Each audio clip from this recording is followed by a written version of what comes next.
Dunia anak adalah dunia imajinasi. Anak mempunyai dunianya sendiri. Daya imajinasi anak yang masih sangat bagus harus diarahkan ke arah positif dan terkontrol.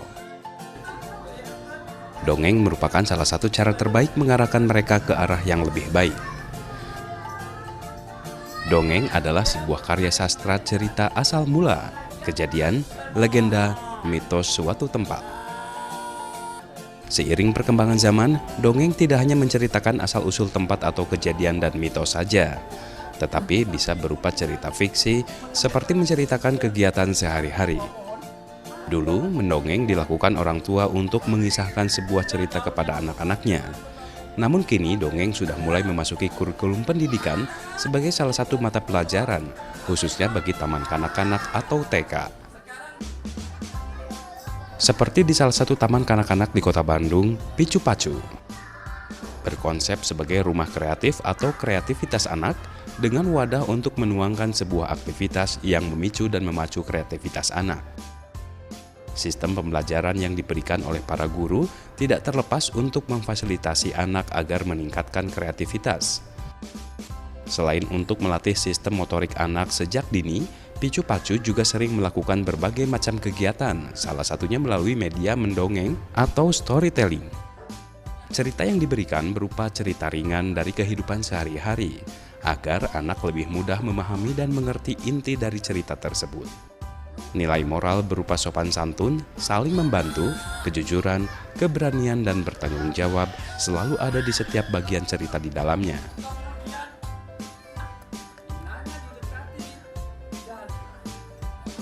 Metode storytelling itu untuk semua umur, tetapi bahwa dongeng atau storytelling itu sangat penting sekali karena ini berkaitan dengan pembentukan karakter dan motivasi seseorang anak untuk bisa merasakan empati, ikut merasakan sebuah keberanian, setia kawan, kejujuran, keberanian, dan berbagai hal yang membentuk the positive character building seorang anak.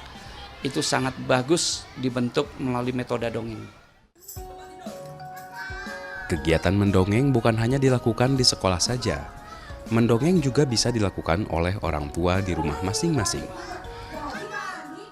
Seperti yang dilakukan keluarga Ijma Mahayatika. Bersama istrinya, ia selalu menceritakan dongeng sebelum tidur pada ketiga anaknya, Muhammad Aragaza, Mahasawari Filadriani, dan Arjuna Bagaskara. Selain cerita dongeng dari buku, Ijma sering menceritakan kisah keluarga dan kegiatan dia sehari-hari kepada anak. Dongeng bagi Ijma merupakan sebuah kewajiban di samping menambah kosakata dan pengetahuan. Tak dapat dipungkiri, peran orang tua dituntut harus lebih kreatif. Dengan teknik mendongeng, kemampuan anak dalam menangkap sebuah cerita akan lebih mudah dipahami dan menambah kosakata baru di setiap kalimat yang terdapat dalam cerita. Manfaat pertama, hubungan saya dengan anak jadi lebih erat, gitu ya. Karena tadi bercerita buat saya, yang pertama adalah membangun relasi, membangun hubungan dengan anak saya. Yang kedua, kemampuan berbahasa mereka lebih bagus. Mereka punya kosakata yang banyak kan, karena mereka setiap hari mendengarkan banyak kata. Mereka dipaparkan oleh berbagai macam kalimat, kata-kata. Yang ketiga, anak-anak jadi jauh lebih mudah untuk dibilangin lah, apa ya? Ketika kita bilang sesuatu, dia lebih mudah untuk menangkapnya dibandingkan kalau tidak dibacain buku atau tidak cerita di rumah. Dongeng tidak selalu identik dengan dongeng masa lalu atau fiksi. Melalui dongeng, kita bisa menyampaikan materi mata pelajaran. Namun tentunya kita harus melihat terlebih dahulu isi cerita. Bagaimana mata pelajaran bisa masuk dalam media dongeng. Seperti pelajaran matematika. Dengan variasi dan bentuk, pelajaran berhitung akan tersampaikan melalui media dongeng dengan level kognitif kepada si anak.